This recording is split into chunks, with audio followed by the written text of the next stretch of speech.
우리가 되게 열심히 우리의 일자리를 지금 없애버리고 있는 거잖아요. 모두가 중지를 모아서 해커톤 막 열심히 하면서 여러분 우리 어떻게 하면 우리 일자리 없앨 수 있을지 빨리 한번 고민해봅시다. 안녕하세요. 베이스벤처스 그로스 파트너 김기수입니다. 네, 안녕하세요. 캔디드 대표 이주환입니다. 댓글들을 좀 보다 보니까 야, 그 영어도 잘 못하면서 짧은 영어를 왜 이렇게 많이 쓰냐. 우리가 흔히 요즘에 특히 SNL 같은 데서 판교 언어라고 판교 사투리라고 많이 비난을 하는데 제가 딱 그 꼴이었어가지고 오늘에는 한국어를 최대한 많이 쓰는 걸 한번 해보려고 합니다. 최근에 제가 유튜브를 보다 보니까 그 스타트업 대표를 희화해서 나온 영상이 있더라고요. 별놈들이었나? 네. 안녕하세요. 지금 밸류 오브 캐파라는 회사 파운더이자 홀더 마이클이라고 합니다. 안녕하세요. 네, 아레나리라서 조금 이따 온라인하러 가야 돼요. 그 사람 이름 마이클이었나? 마이클하고 마이클 올리브였죠 이름이. 그랬던 것 같아요. 네. 한번 생각해봤어요. 나는 왜 영어를 많이 쓸까? 진짜로 내가 멋져 보이고 싶어가지고 그 영어를 쓰고 있나? 근데 그게 100% 없다고 부정은 솔직히 못하겠더라고요. 한 10% 정도는 있는 것 같긴 해요. 저는 그건 없는데. 한 10% 정도는 저는 팩트로 들어가 보니 저는 그건 없는데. 그게 예를 들어서 헛슬이라고 하는 단어, 뭐 열심히 한다보다는 헛슬이 그릿함 이것도 그러네. 뭐 그게 보여주는 어감이 다르잖아요. 열심히 하는 사람을 찾습니다가 아니라 헛슬하는 사람을 찾습니다. 열심히는 막 몇 시 그래도 한 야근 한 8, 9시까지 하는 건데 헛슬은 주말에도 해. 그런 느낌들이 다른 느낌으로 쓰고 있는 것 같아서 하지만 그럼에도 불구하고 오늘은 영어를 최대한 자제한다. 네. 오늘 주제가 AI와 채용신에서 어떤 변화들이 일어나고 있는지 특히 스타트업에서 아마도 주한님 같은 경우에는 실제 고객사로부터 계속 포지션 요청을 받고 또 수행을 하고 계시다 보니까 그런 변화 같은 것들을 감지하고 계실 것 같은데 제일 먼저 체감되는 변화는 뭐예요? 1번은 포지션 이름이 바뀌었습니다. 그러니까 예전에는 이제 백엔드 엔지니어라고 하는 것들도 뭐 AI 엔지니어라고 부르기도 하고 PMPO 같은 경우에도 뭐 AIPO 뭐라고 하는 네이밍을 붙이기도 하고 또 특정 회사와는 지금 프로젝트를 진행을 하고 있는데 그 회사에서는 AI 네이티브 썸띵이라고 하는 단어들을 다 붙이고 있어요. 모든 포지션에? 맞아요. AI 네이티브 디자이너, AI 네이티브 디렉터, AI 네이티브 스트래티지스트 이런 식으로 네이밍을 바꾸기도 하고 타이틀이 변해가고 있다. AI 네이티브를 앞에 붙이는 건 참 재밌네요. 맞아요. 그래서 그 네이밍을 만드는 것도 같이 이야기를 많이 했었었는데 AI 네이티브가 무엇이냐? AI와 AI 네이티브는 모은 차이이기 때문에 왜 네이티브를 붙여야 되냐 이런 이야기도 되게 많이 했었었고요. 그러니까 결론적으로는 AI 네이티브라고 단어를 꼭 붙여야 된다라고 말씀하셨던 그 주장의 근거는 사고방식 자체가 아마도 바뀌어야 할 것이다. 우리는 보통 업무를 하는 과정에서 다 분절되게 일을 하잖아요. 하나의 프로젝트를 진행한다 하더라도 이거 하면 그 다음에 이거 들어가서 내가 몇 시간 투입하고 뭐 이 과정들을 시작과 끝, 결론, 시작과 인풋과 아웃풋에 대한 부분들만 인지를 하고 어떻게 하면 그것들을 최대한 다 없애버릴 수 있을까가 기본 장착이 되어야 한다. 이제 회사에서 이야기를 해주시는 부분들이었었고. 근데 이게 접근 방식은 되게 좋은데 실제 시장에서 이런 역할을 할 수 있는 사람이 많이 있나요? 그게 이제 문제입니다. 네. 이게 그럼 AI 네이티브의 정의가 맞느냐라고 하게 되면 사실 맞는지도 우선 모르는 게 한 가지가 있고 다만 방금 이야기 드렸던 개념은 어느 정도 공감은 많이 되실 것 같아요. 왜냐하면 모든 것 AI가 뭘 해주는데라고 했을 때 자동화 해준다. 그러니까 시간이 많이 들지 않아도 인풋과 아웃풋의 시간들을 줄여준다라고 하는 것들이다 보니까 그 개념은 충분히 공감이 되긴 하지만 그게 되려고 하게 되면 1번으로는 그 판이 깔려 있어야 하기도 하잖아요. 그래서 그 사전 단계로서 AX라고 하는 작업들을 모두가 진행을 하고 있는데 바로 AI 네이티브스러운 인재가 현재 시장에 있을까? 아마도 지금 없을 가능성이 높다. 그럼 그들을 채용할 때는 어떤 기준으로 채용을 하는가? 제가 지금 방금 말씀드렸던 내용들을 본인도 동의하고 그 내용들을 위해서 어떤 임팩트를 내려고 노력을 해봤었었나? 이런 식으로 인터뷰를 또 보는 과정들을 만들어 놓곤 합니다. 네, 그러니까 고객사가 어딘지 몰라서 조심스럽긴 하는데 제가 이 실무를 담당하고 있으면 그것도 좀 관건일 것 같아요. 우리 레이어에서 레이어 말고 우리 입장에서 소식 말고 우리 입장에서 사람을 찾는 거를 열심히 하고 있는데 과연 고객사에서 이걸 평가할 수 있을지가 또 궁금증일 것 같아요. 그러게요. 근데 진짜 보니까 많이 쓰긴 하네요. 이 그죠? 지금 세 문장 얘기하는데 한 문장에 영어가 하나씩 있었어요. 한두 개씩 계속 나왔어요. 네, 다시 돌아와서 우리가 사람을 찾는 거는 뭐 어느 정도 맞춰서 찾는다 쳐도 고객사에서 평가를 해야 될 텐데 그들 역시도 이런 접근이 생소하다 보니까 어떤 사람이 잘하는 사람인지 판단하기 어려울 것 같거든요. 예를 들면은 AI 네이티브 마케터를 채용한다라고 하면 두 분류의 사람이 있을 것 같은데 AI를 워낙에 잘 써서 이걸 마케팅에 접목시키려는 사람이 있는가 하면 원래 좋은 마케터인데 AI 활용도가 어느 정도 올라가 있는 사람의 충돌 아닌 충돌 혹은 그런 경쟁이 있을 것 같은데 이 상황에서 어떤 사람이 더 좋을지에 대한 판단을 하는 게 어렵지 않을까? 뭐 이런 생각이 드는 것 같습니다. 그러니까 사실 그전에는 채용을 한다고 했을 때 회사 내부에서 가지고 있는 성공 방정식들이 있잖아요. 그래서 제가 이제 항상 여쭤보는 거는 회사에서 말하는 일을 잘한다라고 하는 기준은 무엇이고 그걸 판단하는 근거는 무엇입니까? 면접에서는 그래서 어떻게 확인을 하십니까를 여쭤보는데 지금은 사실 그 내용들이 공백인 상태가 되게 많죠. 그래서 그들이 지금 현재 시점에 쓰고 있는 AI 정도를 쓰는 게 아니라 대부분의 AI 네이티브 인재라고 하게 되면은 그들이 가지고 있는 지식들을 우리에게 전수해주는 그러니까 AX도 자동화되게 만들어지는 상황들을 원하시는데 그럼 그걸 어떻게 판단을 할 것인가? 그러니까 약간 이런 상황인 거죠. 보통은 항상 면접을 하는 면접관이 조금 더 높은 우위에 있었다라고 하게 되면은 지금 약간 반대 상황도 벌어지는 것 같아요. 그들이 보여주면은 사실 와우 하게 되면은 그냥 합격인 흐름들도 어느 정도 있긴 합니다. 이해됐습니다. 와우를 뭐라고 해야 될까요? 와우. 맙소사? 아니다. 이건데 와우 임팩트. 모먼트라는 건 좀 좋은 거잖아요. 놀라운 모먼트. 놀라운 순간. 놀라운 순간. 네, 놀라운 순간을 줄 수 있는 후보자면은 네. 괜찮다. 놀라운 순간. 성공적인. 네, 넘어가겠습니다. 쉽지 않네요 이게. 그 재밌는 게 예전에 이제 미국에서 한 분을 채용을 해서 한국어도 잘하시는 분이에요. 영어도 잘하시고 항상 그 제품 경험을 얘기할 때 상쾌한 제품 경험이라는 얘기를 한국어로 계속 하시는 거예요. 상쾌한이요? 상쾌한 제품 경험. 왜 그럴까 생각을 해보니까 그가 익숙한 그 실리콘밸리에서 프로덕트 경험을 얘기할 때 네. 프레시 익스피리언스라는 얘기를 많이 쓰다 보니까 오. 이분이 나름 그거를 이제 한국화해서 얘기했던 게 네. 상쾌한 경험을 고객한테 줘야 된다는 얘기를 되게 많이 했던 기억이 되게 납니다. 신선하네요 뭔가. 네. AI 네이티브 얘기가 되게 재밌는데 타이틀이 변화하는 거 말고 요청이 줄어드는 포지션이 있는지 반대로 요청이 늘어나고 있는 포지션이 있는지 없어지고 있는 포지션 네. 명확하게 있습니다. 뭔가요? 프론트엔드 엔지니어가 사라지고 있습니다. 공감합니다. 진짜 이 되게 신기한 게 불과 2, 3년 전만 하더라도 프론트엔드 엔지니어에 대한 수요가 엄청 높았거든요. 그러니까 쉽게 표현하면 이렇습니다. 제가 급을 나눌 수 있는 사람은 절대 아니긴 하지만 보통 컴공과를 졸업하신 분들은 프론트보다는 백엔드 엔지니어로 가시는 경향성들이 많죠. 왜냐하면 전문 지식들을 더 많이 쓸 수 있고 아키텍처를 구성을 하는데 복잡도도 높고 그러니까 프론트엔드 엔지니어는 대부분 부트캠프를 통해서 양성되신 분들이 이제 프론트엔드 엔지니어 포지션을 갔었는데 그 이후에 정말 좋은 사람들을 찾기 위해 노력을 하다 보니까 그러려고 하면은 백엔드에 대한 지식들, CS에 대한 지식들도 있어야 된다라고 해서 찾아보다 보니 그 기본적인 지식을 가지고 있는 사람들이 없어서 CS 전공자이면서 프론트엔드 엔지니어인 사람을 찾기 위해서 엄청 노력을 많이 했었습니다. 맞아요. 그래서 되게 재밌게 연봉이 프론트엔드 엔지니어가 1번 팀장 레벨이 2, 3년 차들이 많았어요. 진짜 아이러니하게. 그래서 그분들이 이직을 하고 싶습니다라고 요청할 때 이유가 뭐였었냐면은 나 3년밖에 안 됐는데 나를 팀장을 시켜줬습니다.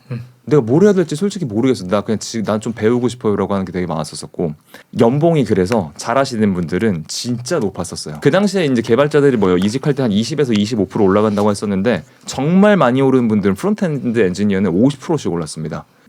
그랬던 포지션인데 갑자기 조용히 사라졌습니다. 저만 하더라도 저희 캔디데이에서 컬지 펀드 했던 것들 웹페이지는 제가 전부 다 만들었거든요. 그리고 이번 채용 설명이 진행하는 것도 제가 웹페이지 전부 다 프론트엔드로 다 만들었었고 정말 딸깍으로 만들어질 수 있는 시대이다 보니까 이 프론트엔드 엔지니어라고 하는 포지션은 명확하게 많이 사라졌다.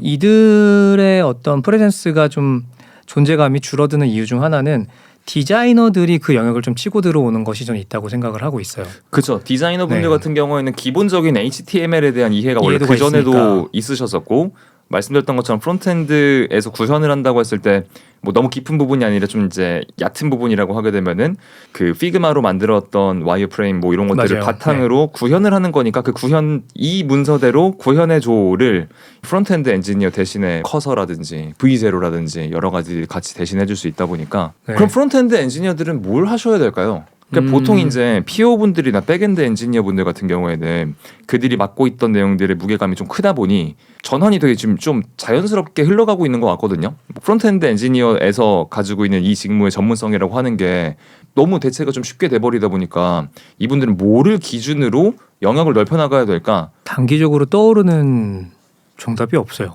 그 직전 시대를 보더라도 우리가 알고리즘을 직접 개발하는 내용들이 많지가 않았었잖아요. 왜냐면 오픈 소스도 워낙 많고 이제 그 네네네. 내용들이 이제 확인하는 과정이 많다 보니까 그래서 기본적으로 내가 그 전공 과목으로 CS 공부를 안 했던 분들은 그걸 캐치업하기는 좀 쉽지 않을 것 같아요. 않을 것 같긴 해요. 그래서 저도 지금 이야기를 하다 보니까 좀 안타까운 생각들이 많이 들어서 뭐 어떻게 해야 되지 했을 때는 그 제일 쉽게 떠오르는 답은 원래 기존 백엔드가 하던 업무들을 좀 할 수 있도록 이해도를 높여가는 것이지 않을까. 그리고 방금 전에 또 떠오른 게 있는데 요새 시기에 맞춰서 많이 오픈되는 포지션이 있거든요. CFO 포지션입니다. CFO. 네. 아마도 이런 흐름인 것 같아요. 지금 이제 준비 시기가 제가 정확하게는 전 지식들은 없긴 하지만 어느 정도 투자 금액이 많이 들어와서 이제 뭐 한 2, 3년 정도 전에 창업을 했던 회사들이 이제 IPO를 준비하는 시기가 맞물려서 뭐 CFO를 채용하라는 것들도 있는 것 같고 제가 봤을 때 두 번째 키워드로는 그 전에 바이오 회사들이 기술 특례 상장 뭐 이런 걸로 이제 많이 상장을 했잖아요. 좀 비슷한 것들을 준비하는 것 아닐까. AI에 대한 이제 하입이 엄청 크다 보니 이걸 IPO를 준비를 하시기 위해서 기술 특례 상장을 준비하시기 위해서 CFO 분들을 좀 많이 모셔가는 흐름들이 보이는 것 같다. 공감하고 일단은 한국 증시가 워낙 좋기 때문에 지금이 상장의 적기라고 생각할 수도 있을 것 같고 또 하나는 한국 증시가 좋아서 기수님은 이득을 좀 보셨습니까? 증시와 상관없는 몇 안 되는 사람이 아마 저지 않을까 싶은데 그 얘기하자면 있으시군요. 굉장히 긴 얘기인데 아무튼 네. 쉽지 않은 싸움을 저는 하고 있고 두 번째로는 정부 주도의 모태펀드가 많이 풀리고 있기 때문에 소위 말해서 스타트업과 VCC의 윈터타임이 좀 끝나고 훈풍이 좀 불기 시작했거든요. 네. 그러니까 자금을 유치하거나 하는 것이 좀 유리한 상황이 돼가고 있다 보니까 그런 측면이지 않을까 싶고 세 번째로는 이거는 확신할 수는 없는데 이전과 완벽히 다른 환경에서의 경영이 필요한 순간이라고 생각해요. 인건비만을 계산하는 것이 아니라 우리가 AI에 얼마나 많은 비중을 투자해야 되는지 이런 부분들을 이제 고민을 해야 되는데 이거를 뭐 파운더가 직접 챙길 수도 있겠으나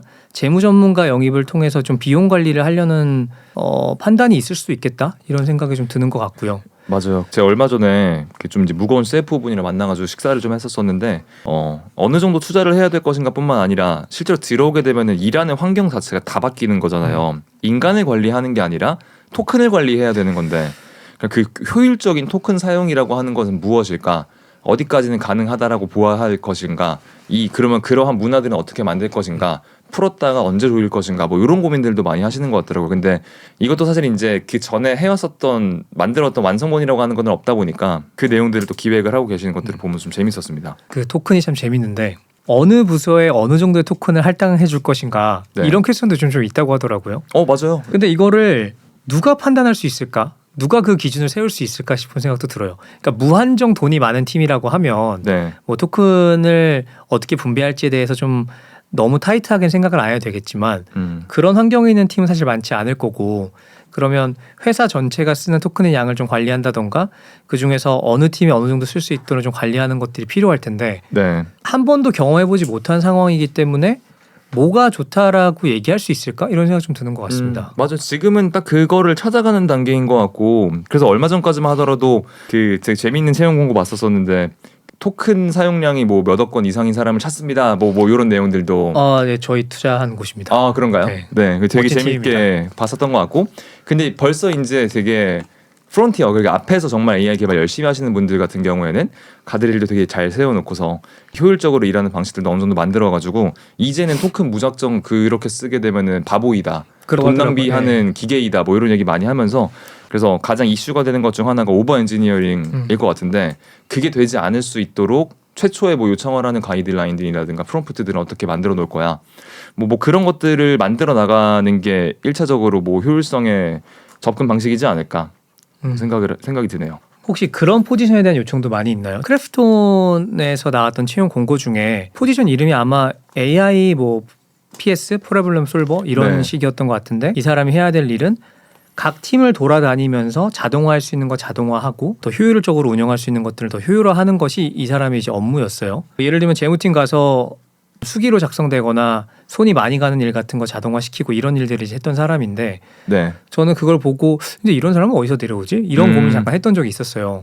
혹시 그렇게 수행한 포지션이 있는지도 궁금합니다. 예, 지금 몇 군데 하고 있고 그 채용 공고 봤을 때는 뭐 저희 고객사이면서 아닌 것들도 있긴 하지만 뭐 인터엑스라고 하는 회사도 AX라고 하는 AX 리더 뭐 그런 포지션을 채용을 하고 계신 것 같고 채널톡에서도 채용을 하고 뭐 해움이라고 하는 회사 내에서 채용을 하고 그런 니즈들은 되게 많은 것 같긴 해요.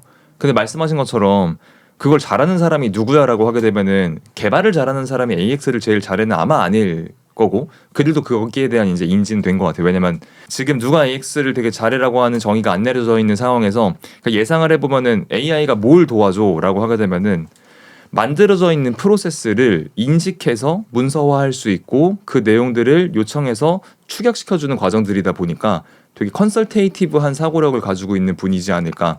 그럼 아마 두 가지로 나뉠 수 있을 것 같아요. 당연하게도 이제 컨설팅을 잘하는 컨설턴트 출신 분들일 거고 두 번째로는 기획적인 사고를 잘하는 PO 분들이지 않을까. 그리고 뭐 마지막 힌트 물론 이제 그 두 분들 같은 경우에는 결국에는 이거를 시키려고 하게 되면은 그 개발이라고 한 지식이 있어야 되는데 플러스 이분들 중에서 개발 지식을 가지고 어느 정도는 바이브 코딩을 할 수 있는 분이어야 할 테지만 또 그래서 마지막으로 이제 백엔드 엔지니어 개발하셨던 분들 중에 반대로 되게 논리적인 사고가 가능하신 분들 뭐 요 세 가지 정도로 타겟팅이 되는 것 같아요. 근데 이거 어때요? 한국에서는 명목상 해고가 쉽진 않잖아요. 네. 근데 제가 만약에 뭐 회사에 뭐 재무팀이나 인사팀 소속으로 일을 하고 있는데 AI 전문가라는 분이 와서 야 내가 너가 하는 일 자동화 시켜줄게 라고 했을 때 사실 그 일을 하고 있는 사람이 얼마나 잘 협조를 해주냐에 따라서 결과물이 유저 프렌들리하게 나오냐 아니냐 나올 텐데 네. 이걸 너무 잘 만들어 버리면 나뿐만 아니라 우리 팀원들이 일자리를 잃는 거 아닌가? 이런 생각 자연스럽게 들 것 같아요. 그래서 제가 현장에 인터뷰를 해보진 않았지만 얼마나 협업을 하고 있을지 약간 궁금하거든요. 저 재밌는 케이스 하나 있어요. 네. 한번 말씀드릴게요. 저도 근데 그 전에 상황을 보면은 사실 우리가 되게 열심히 우리의 일자리를 지금 없애버리고 있는 거잖아요. 모두가 중지를 모아서 해커톤 막 열심히 하면서 여러분 전 이렇게도 들리긴 하거든요. 우리 어떻게 하면 우리 일자리 없앨 수 있을지 빨리 한번 고민해 봅시다. 모이세요. AX 막 열심히 하고서 근데 심지어 그 사람들은 창업자도 아니야. 대단히 좀 재밌는 상황이다라는 생각들이 들고 한번 이야기를 들었어요. 제가 그 좀 사이즈가 큰 회사 내에서 AX 프로젝트를 진행을 했다라고 합니다. 근데 그분이 되게 이제 유명하셨던 분인가 봐요. 맡겼는데 진행 계속 안 되는 거예요. 결론적으로 결과물이 나왔는데 망했습니다. 그냥. 그래서 왜 안 된 거예요를 물어보니 그 똑같은 현상이었던 거예요. 재무팀에서 이제 AX 프로젝트를 진행을 하는데 그 사람들이 일부러 자기가 하는 모든 프로세스를 알려주지 않은 거예요. 그럴 수 있을 것 같아요. 일부러 띄엄띄엄 얘기를 한 거죠.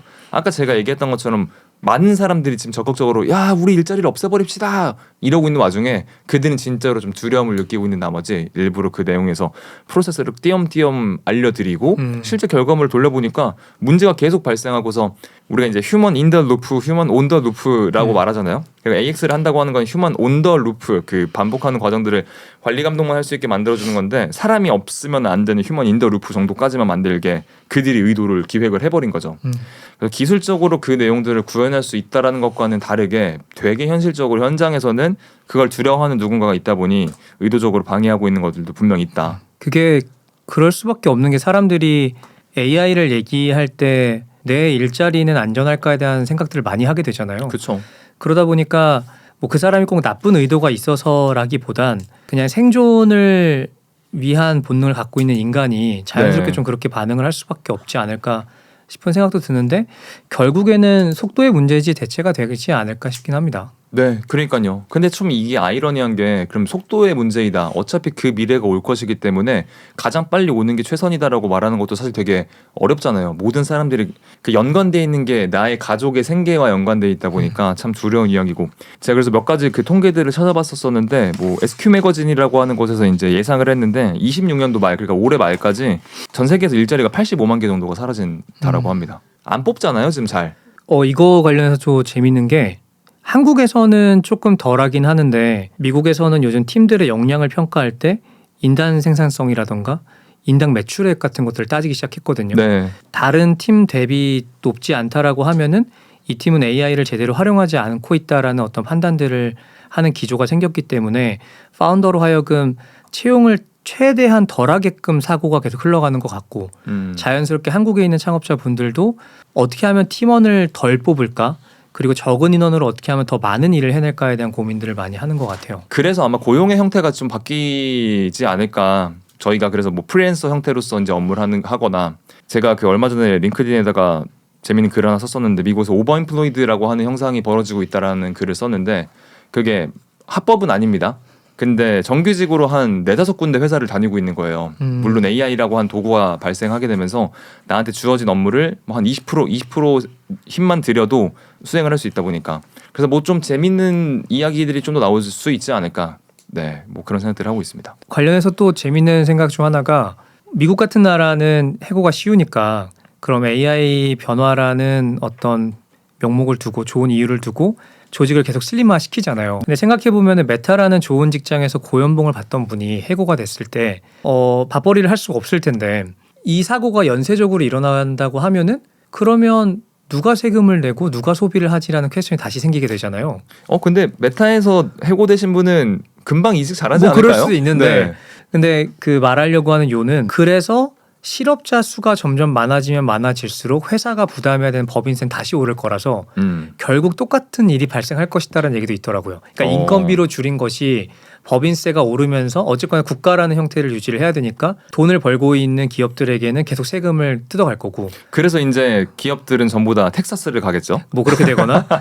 그래서 뭐 샘 알트먼이 얘기했던 그런 기본소득 같은 것들을 좀 실험을 해볼 수 있는 시기도 오지 않을까 이런 생각도 좀 듭니다. 네. 아 그러게요. 샘 알트먼이 그 전에 실행했었던 그 기본소득도 한번 제가 봤던 것 같긴 한데 대단히 실패했었다 뭐 이런 얘기가 맞아요. 있었고 뭐 새로운 버전으로 진행한다고 했었는데 맞아요. 그 지금 말씀하신 꼭지도 엄청 무겁고 재밌는 주제라서 나중에 한번 기회 되면 또 자세히 얘기해봐도 좋을 것 같습니다. 25년 말 26년 초에 한국은행에서 이제 발간한 리포트 중에 AI의 등장이 소위 말하는 주니어 잡, 그러니까 엔트리 잡의 장벽을 더 올리고 있고 포지션 수마저 줄이고 있다라는 얘기들이 좀 있었거든요.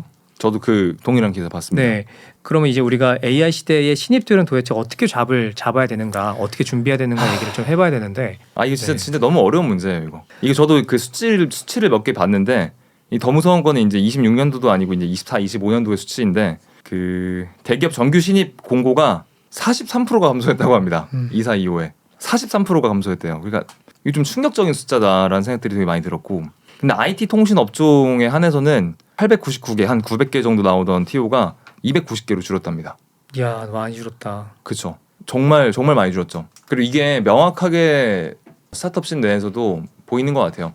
또 재밌는 거는 삼성전자나 하이닉스 요즘에 영업이익 막 엄청나게 올라가고 있고 하는데 그들 역시도 채용을 굉장히 많이 하지 않아요. 네, 그렇죠. 다 수시 채용이죠. 수시 채용이고 알고 있는 거죠. 이게 인원을 더 늘려서 될 일이 아니라는 거를 이제 명확히 알고 있기 때문에. 아니 근데 이게 진짜 무서운 게 지금 삼성전자, 하이닉스 이번 삼성전자도 저희 노사 합의해서 뭐 성과급을 한 5억 얼마씩 준다. 뭐 이 얘기 나오고.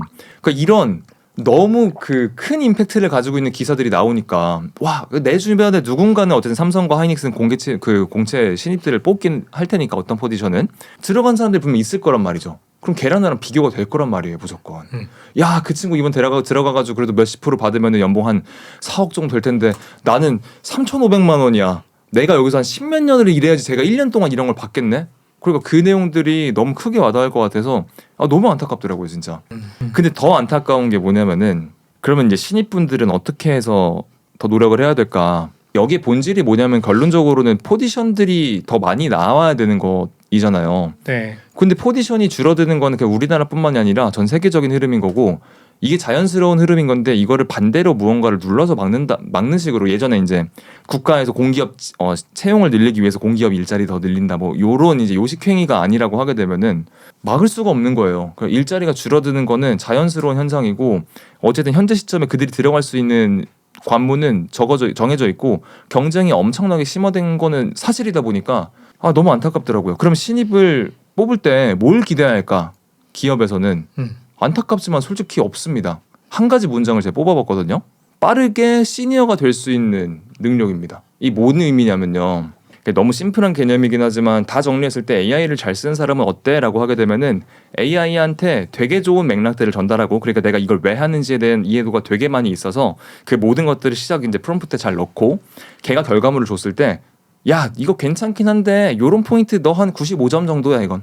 5점을 올리기 위해서 어떤 포인트들을 올려야 돼라고 이야기를 해줄 수 있어야 되는 걔 AI를 잘 쓴 사람일 텐데 신입이 그거를 볼 수 있는 게 어디 있냐고요 그게.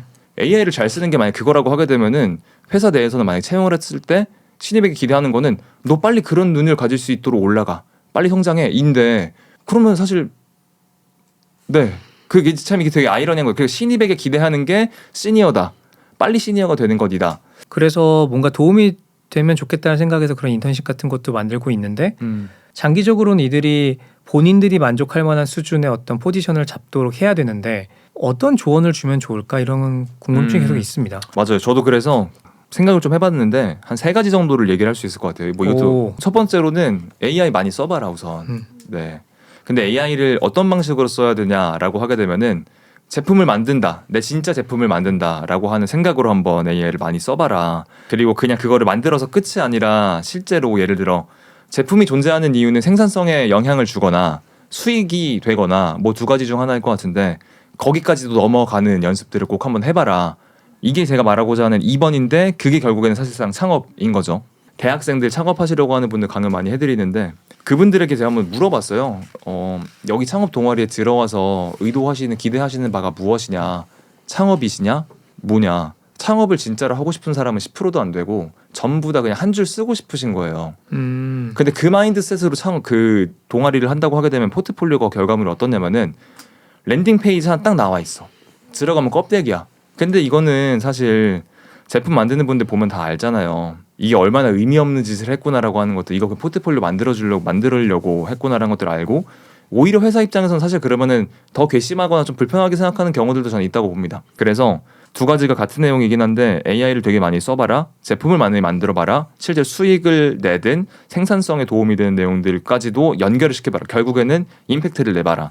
라고 하는 거고 여기 전제 조건이 뭐냐면은 그냥 하는 게 아니라 진짜로 내가 이거를 사활을 걸고 어떤 숫자를 내가 만들지 못하면은 난 더 이상 뭔가가 안 돼. 무조건 해야 돼라고 하는 마인드를 가지고서 좀 그 내용들을 해봐라라고 하는 이야기를 2가지로 드리고 싶고요. 그리고 마지막 3번째는 뭐 예를 들어 AI 오케이 뭐 다들 쓰고 있고 이미 나 그런 거 시도를 해보고 있습니다. 어떤 특정 회사에 내가 지원을 하고 싶은데 어떻게 해야 될까요? 면은 자세가 물론 신입이긴 하지만 우리가 말한 것처럼 신입에게 기대하는 거는 애티튜드가 참 좋네요. 합격 이런 게 아니다. 지금은 미안하지만 당신이 어떻게 빠르게 시니어가 될 수 있는가를 보려고 하는데 그러면은 그들도 아마도 면접을 잘 보시는 분이면 그들의 면접 스킬들이 있을 거고 일 잘한다라고 하는 방식들이 있을 건데 스타트업이라고 한정했을 때 공통적인 질문 중 하나가 이 사람의 문제를 파악할 수 있는가 문제의 우선순위를 설정할 수 있는가 뭐 이런 것들일 것 같아요. 그래서 면접 준비를 특정 내가 지원하는 회사에 제품도 써보고 시장도 조사해보고 산업군도 보면서 그 회사가 가지고 있을 것 같은 문제를 한번 쭉 리스트를 세워보고 가설을 한번 세워보고 어떤 문제 방식으로 해결 방식으로 풀지를 한번 준비해봐라. 이걸 포트폴리오로 보여줘도 괜찮고 아니면은 가서 이야기로 썰로 풀어도 괜찮고 이 3가지 정도를 하면은 그래도 좀 이제 적은 티오에서 상대적으로 좀 괜찮은 지원자로 보일 수 있지 않을까라고 하는 생각이 있습니다. 그러면 이 3가지를 하면은 캔디드 갈 수 있나요? 지금 채용 중이신 것 같은데 신입분들이 지원해도 되나요? 저희가 사실 신입은 채용이 좀 어렵긴 한데 근데 저희가 이번에 AI 시대 누가 더 경쟁력 있는 인재일까요? 여기 2사람이 있습니다. 그러니까 이 둘 중에 누가 더 인재인가? 이름도 있어. 박서연 씨. A씨 김지훈 35세 8년차 프로덕트 리드입니다. 좋은 학벌, 컨설팅 경험, 대기업 PM 경력까지 갖춘 전형적인 현실의 인재입니다. 그는 구조적으로 사고하고 여러 이해관계자 사이에서 의사결정을 잘 끌어냅니다. 그에게 AI는 업무를 빠르게 만드는 효율화 도구에 가깝습니다. 헤드헌터 문의도 많고 연봉도 높습니다. 반면 B씨 박서연 28세 4년차 화려한 학벌이나 직함은 없습니다. 하지만 직접 만든 AI 워크플로우로 회사의 문제를 해결해왔고 지금은 스타트업에서 혼자 그로스를 맡고 있습니다. 그녀는 새로운 도구를 빠르게 업무에 통합하고 기획, 카피, 분석, 실행까지 AI와 함께 직접 처리합니다. 다만 대신 결과물을 본 사람들이 직접 영입을 제안하는 케이스가 생깁니다. 자, 여러분이라면 둘 중 누구를 뽑겠습니까? AI 시대의 인재는 누구인가? 저는 후자. 그럼 갈렸네. 난 전자예요. 근데 사실 이거 얘기하기 전에 어떤 회사의 인재인가 어떤 산업군의 인재인가 이게 특정이 안 돼 있어서 되게 어렵다. 그러니까 우리가 말하는 게 다 맞을 수도 있고 틀릴 수도 있다라고 하는 전제가 당연히 있긴 합니다. 저도 그걸 다 알고 있어요. 그럼에도 불구하고 이제 이야기를 한다. 네. 뭐 어차피 재미삼아 해보는 거니까. 그러니까 저는 성함 얘기해도 되죠? 박서연 씨. 물론 이거는 제가 만든 가명이긴 네, 합니다. 가명 박서연 예. 씨가 더 좋은 지금 시대에 더 맞는 인재다라고 생각을 하는데 왜냐하면 지금 여기 안에 설명들을 보면은 본인 혼자 살 수 있는 일이 되게 많아요. 요즘 그러니까 수요가 많은 포지션 중에 하나가 단순히 PO가 아니라 AI PO라고 해서 예전에는 뭐 이렇게 프론트엔드 엔지니어, 백엔드 엔지니어, 디자이너, 뭐 DA 모여서 하는 그런 사일로성의 업무를 혼자서 볼 수 있는 사람들을 채용하고 싶어하는 팀들이 많아지고 있거든요. 네. 물론 그런 인재를 구할 수 있는 곳이 별로 없기 때문에 이제 문제이긴 한데 네. 그 측면에서 박서연 씨는 이제 거기 좀 부합하는 인재로 보이고요. 음. 그리고 아마도 주저될 수 있는 이유는 그녀가 아주 좋은 학교를 나온 것이 아니기 때문일 수 있는데 네. 사실 요즘 입학이라는 것이 너무나 많은 변수들이 있기 때문에 예를 들면 박서연 씨는 뭐 아프리카에서 굉장히 오래 살다가 한국에 들어오자마자 수능을 쳐서 바로 다음날 시험을 봐가지고 가신 걸 수도 있기 때문에 보통 해외에 거주했던 분들은 좀 우대해가지고 좋은 대학교 많이 가지 않나요? 그죠. 근데 이분은 어. 이제 그런 특혜를 바라지 않는다. 아. 나는 정면 승부를 하겠다라고 해서 친 거죠. 멋지신 분이구나. 네, 그럼 저도 BC를 선택하거든요. 훌륭하신데? 너무 좋은 표현이 거기 그로스 누가 해요라고 했을 때 팀 단위를 얘기하는 게 아니라 박서연 씨가 하고 있습니다. 이게 어떤 파운드의 강력한 믿음을 보여준 표현이라 생각합니다. 맞아. 박서연 씨가 합니다. 그러니까 엄청 탐나긴 해 진짜. 이런 분 있으면 혼자 다 하는 거잖아요. 대표님들 보면은 그냥 막 박수 치고 환영할 것 같아. 손 들고 손 벌리고 환영할 것 같은데. 그래도 김지훈 씨를 한번 변호해 주시죠. 네. 변호? 왜 이분이 왜 가해자인가요? 그것보다 이분이 왜 저 좋은 인재인지. 그럼 끝단으로 갔을 때 AI 시대 내에서 가장 중요한 능력 한 가지가 뭐냐라고 하게 되면은 여기 나와 있는 것처럼 강점 구조적 사고와 문서화 능력. 저는 이것 때문에 사실 이분을 골랐거든요. 요청은 할 수 있습니다. 맥락들을 전달해서 PRD도 기깔나게 클로드가 써주지만 걔가 썼던 것들을 이 사람 피드백을 줄 수 있는 사람이라는 거죠. 그래서 서현님은 아마도 이제 뭐 초기 단계 스타트업이기 때문에 그 제품의 퀄리티가 엄청 높을 필요가 없겠지만 중요한 무언가를 만들어 나간다, 무거운 걸 만들어 나간다라고 가정했을 때에는 이거는 툴이 해결해 줄 수 있는 영역인 것 같고 이 사람이 지훈님이 가지고 있는 되게 구조적으로 바라볼 수 있는 그 사고력은 못 만든다라고 생각합니다. 판단하기 되게 어렵다. 그래서 뭐가 좋은지 점수 매길 수 있는 사람. 그래서 그거는 지훈님인 것 같다. 네. 이건 어떠세요? 지훈님은 본인 인식에 대해서 네. 나는 안정적으로 시니어 트랙을 가고 있다라고 하는 네. 아주 평범한 인식을 갖고 있는가 반해서 네. 서현님은 직급이나 연차는 의미 없다고 본다. 내가 만들어낸 결과물만이 증거다. 이거부터가 지금 마인드가 너무 달라요. 맞아요. 솔직히 저희 회사에서 뽑은 저 무조건 B입니다. B. 고민의 여지 없이. 근데 만약에 팀이 좀 안정기에 접어들고 있고 이미 일하는 프로토콜이 좀 만들어져 있다라고 하면은 안정적으로 김지훈님의 하방이 높을 것 같기도 하거든요. 네. 근데 제가 여기서 또 하나 봐야 되는 포인트가 이 서현님이 네. 7살 가량 어립니다. 35세 정도라고 하면은 가정을 이뤘을 수도 있고 결혼을 했을 수도 있기 때문에 그렇죠. 스타트업이 원하는 속도와 그 양의 일을 해낼 수 있을까 그런 퀘스천도 좀 들기도 합니다. 제가 37살이거든요. 네, 해낼 수 있습니다. 가정이 있어도. 네, 그럼요. 근데 그 해낼 수 있는 분이 나는 안정적으로 시니어 트랙을 가고 있다라고 얘기하지는 않을 것 같은데. 왜냐하면 이 사람은 그 구조적인 사고, 되게 분석적이고 똑똑하시기 때문에 이미 치열하게 사는 것마저도 안정적이라고 이제 되게 순화해서 표현을 하신 거죠. 그럴 수 있죠. 그럼 굳이 5년 뒤에 AI 시대의 인재로 남을 사람을 한 명 꼽는다면? 이 두 명을 비교했을 때 아, 저는 재미를 위해서 김지훈님으로 하겠습니다. 그러면. 저는 그러면은 박서연님으로 가겠습니다. 네, 그냥 시나리오를 한번 그려볼게요. 좋아요. 그래서 김지훈님은 결국에 이제 좀 레이트 스테이지에 잘 균형이 잡힌 팀으로 갑니다.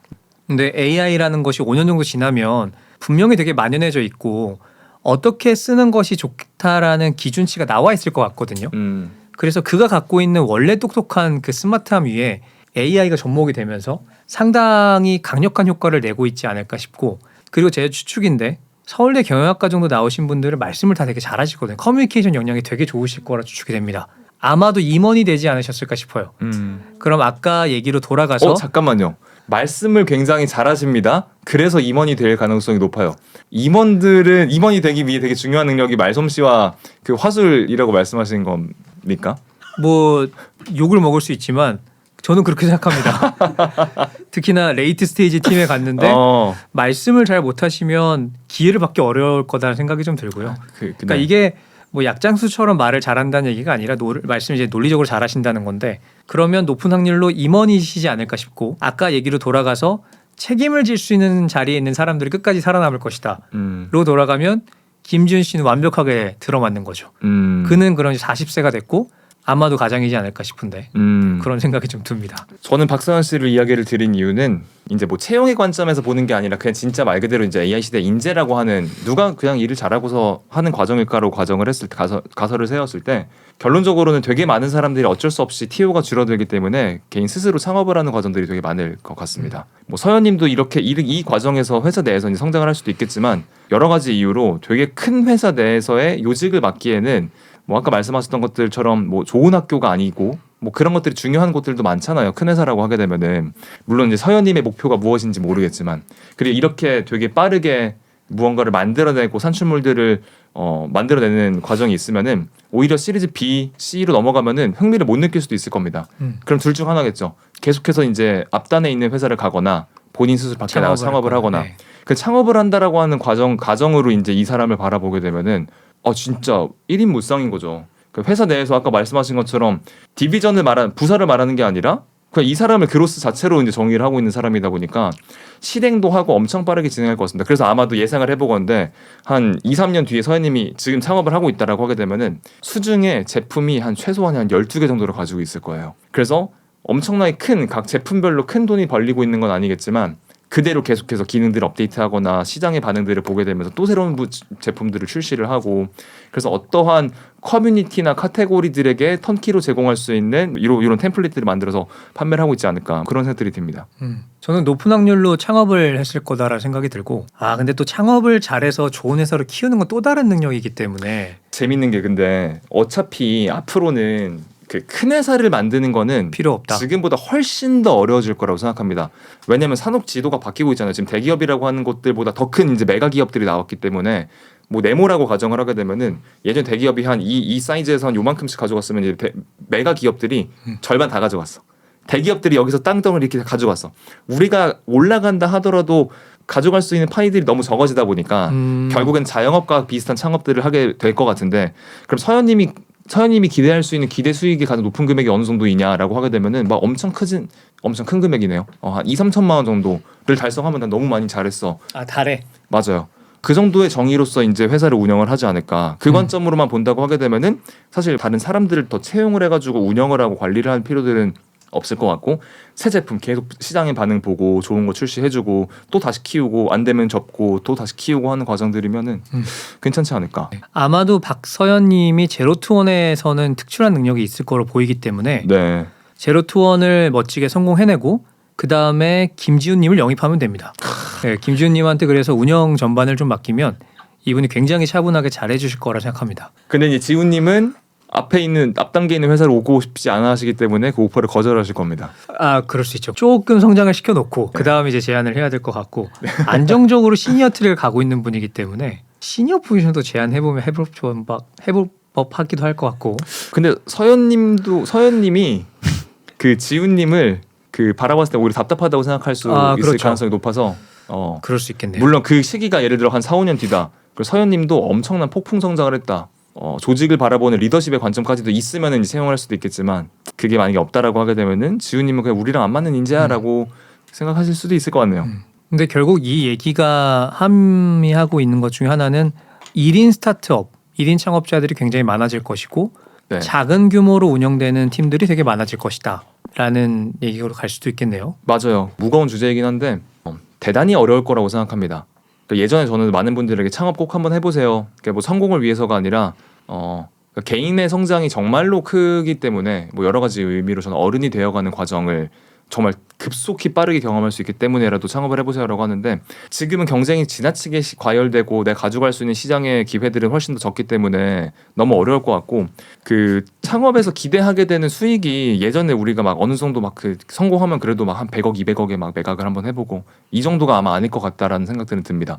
지금 벌고 있는 월급들을 다 충당해줄 수 있는 어쩌면은 뭐 프리랜서나 뭐 그런 개념인데 나의 뭔가 제품을 가지고 있는 뭐 그런 느낌일 수 있을 것 같아요. 같은 생각인데 아까 우리가 얘기했던 교육은 정말 많이 받았지만 기회를 받지 못하는 그 젊은 친구들이 이런 전문직 시험에 도전하는 비율도 굉장히 많지만 정부에서 이들을 창업신으로 이끌어내려는 시도들이 굉장히 많기 때문에 뭔가 거대한 회사를 만들지 않거나 엄청 큰 제품을 만들지 않더라도 그런 형식의 창업이 점점 더 많아질 거라고 생각합니다. 맞아요. 그래서 그게 또 중요한 게 창업이라고 하는 거는 많이 하고 조금 더 쉬워졌다라고는 하지만 창업은 창업이기 때문에 대단히 어렵잖아요. 대단히 많은 변수들이 있고 아무것도 안 보이는 상황에서 진행을 해야 되다 보니까 제일 중요한 게 전 첫 시작하는 마음가짐이라고 생각하거든요. 적당히 해보고 안 되면 말지 하면은 거의 99% 망할 겁니다. 이게 내가 지금 시도하는 게 끝이다. 이거 다 망하면은 이 사실 제가 저한테 했던 말 항상 얘기했던 거거든요. 항상 최면을 걸면서 낭떠러져 있다. 너 한 발만 뒤로 물러서게 되면 넌 그냥 죽을 수도 있어. 근데 그런 마음가짐을 가져야만 뭐 조금이라도 앞으로 나아갈 수 있는 힌트들이 보이지 않을까. 네, 맞습니다. 그래서 저는 저희 회사도 지금 저 이거에 대해 관심이 되게 많아요. AI 네이티브가 도대체 뭘까? 그러니까 AI 인재라고 하는 게 뭘까라고 하는 것들을 공통적으로 한번 정의를 하고 넘어가야 된다라고 생각을 하거든요. 우리 씬 내에서 모두가. 근데 이게 되게 대단히 어려운 이유가 지금 사용하는 방법과 깔려있는 판도 다 다르다 보니 애매하긴 한데 그래서 한 1년에 한 번 정도라도 좀 정의를 한 번씩 하고 넘어가야 우리 아니래도 이 스타트업 씬 내에서 일하고 있는 많은 분들이 내가 저런 방식으로 되어야지 뭔가를 더 디벨롭을 해야지 발전을 시켜야지 인재가 될 수 있겠구나라고 하는 것들을 따라갈 수도 있고 조금 뒤쳐져 있는 스타트업들도 저런 사람들을 뽑으면 되는구나라고 하는 가이드들을 알 수 있을 것 같아서 그런 노력들을 위해 캔디드에서 7월 달에 이벤트를 기획을 했거든요. 네, 그런 것처럼 이 씬에 있는 분들이 많이 좀 이제 그 내용들이 중요하고 좀 더 활발하게 토론을 하는 자리가 많이 마련이 되면 좋겠다라는 생각들도 듭니다. 저는 우리가 오늘 했던 얘기랑은 좀 상관이 없을 수도 있는데 정승재 님이 유튜브에서 했던 얘기 중에 생선님이요? 네, 생선님 생각보다 경쟁이 치열하지 않다. 이게 오해가 있을 수 있는 얘기인데 예를 들면 100명의 사람들이 시험을 같이 친다고 했을 때 허수가 많다. 100명 모두 경쟁하는 것이 아니라 사실은 10명 정도 혹은 그 안쪽의 사람들이 경쟁할 거다라고 얘기를 했는데 AI가 내 잡을 어떻게 바꿀까? 내가 잡을 잃는 것은 아닐까라는 고민을 하는 것 자체가 AI 시대에 살아남을 수 있는 사람이다라는 것을 어느 정도 좀 보여준다 생각을 하고요. 많은 사람들은 그런 고민을 잘 안 하고 있다고 생각하기 때문에 그리고 신입 같은 경우에도 물론 너무나 어려운 상황임에는 뭐 틀림없으나 내가 어떻게 먹고 살지, 어떻게 엔트리 잡을 잡지에 대한 고민을 끊임없이 하고 있는 사람이라고 하면은 분명히 좋은 기회를 잡을 수 있을 것이라 생각을 합니다.